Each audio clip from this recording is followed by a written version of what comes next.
사실 이 세상에 처음 태어날 때 나는 아무것도 갖고 오지 않았었다. 살 만큼 살다가 이 지상의 적에서 사라져 갈 때도 빈손으로 갈 것이다.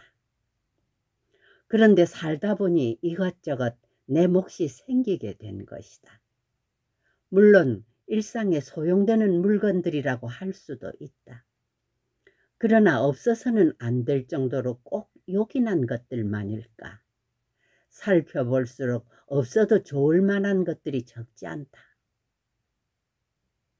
우리들이 필요에 의해서 물건을 갖게 되지만 때로는 그 물건 때문에 적잖이 마음이 쓰이게 된다. 그러니까 무엇인가를 갖는다는 것은 다른 한편 무엇인가에 얽매인다는 것이다. 필요에 따라 가졌던 것이 도리어 우리를 부자유하게 얽어맨다고 할 때 주객이 전도되어 우리는 가짐을 당하게 된다는 말이다. 그러므로 많이 가지고 있다는 것은 흔히 자랑거리로 되어 있지만 그만큼 많이 얽혀 있다는 측면도 동시에 지니고 있는 것이다. 나는 지난해 여름까지 난초 2분을 정성스레 정말 정성을 다해 길렀었다. 3년 전 거처를 지금의 달해헌으로 옮겨왔을 때 어떤 스님이 우리 방으로 보내준 것이다. 혼자 사는 거처라 살아있는 생물이라고는 나하고 그 애들 뿐이었다. 그 애들을 위해 관계서적을 구해다 읽었고 그 애들의 건강을 위해 하이포넥슨가 하는 비료를 바다 건너가는 친지들에게 부탁하여 구해오기도 했었다. 여름철이면 서늘한 그늘을 찾아 자리를 옮겨주어야 했고 겨울에는 필요 이상으로 실내 온도를 높이곤 했다. 이런 정성을 일찍이 부모에게 바쳤더라면 아마 효자 소리를 듣고도 남았을 것이다. 이렇듯 애지중지 가꾼 보람으로 이른 봄이면 은은한 향기와 함께 연두빛 꽃을 피워 나를 설레게 했고 잎은 초승달처럼 항시 청정했었다. 우리 달해헌을 찾아온 사람마다 싱싱한 난을 보고 한결같이 좋아라 했다. 지난해 여름 장마가 갠 어느 날 봉선사로 운어노사를 뵈러 간 일이 있었다. 한낮이 되자 장마에 갇혔던 햇볕이 눈부시게 쏟아져 내리고 앞 개울물 소리에 어울려 숲속에서는 매미들이 있는 대로 목청을 돋구었다. 아차, 이때야 문득 생각이 난 것이다. 난초를 뜰에 내놓은 채 온 것이다. 모처럼 보인 찬란한 햇볕이 돌연 원망스러워졌다. 뜨거운 햇볕에 늘어져 있을 난초잎이 눈에 아른거려 더 지체할 수가 없었다. 허둥지둥 그 길로 돌아왔다. 아니나 다를까 잎은 축 늘어져 있었다.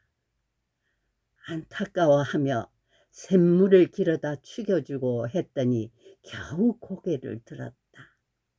하지만 어딘지 생생한 기운이 빠져버린 것 같았다.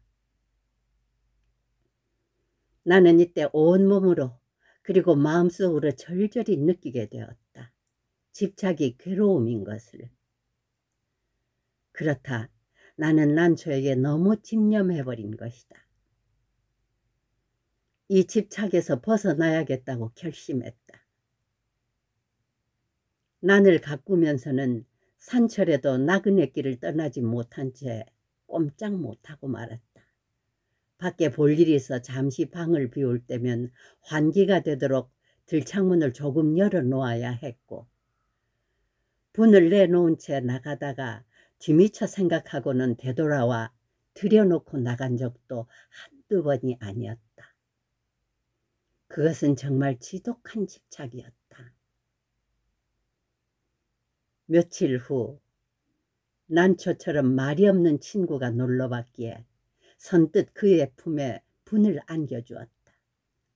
비로소 나는 얽매임에서 벗어난 것이다.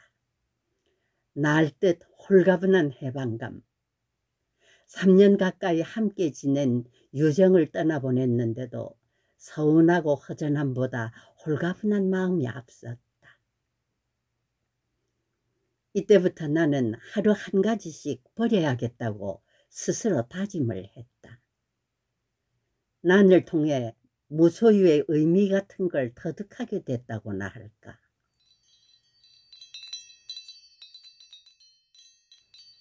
우리들의 소유관념이 때로는 우리들의 눈을 멀게 한다.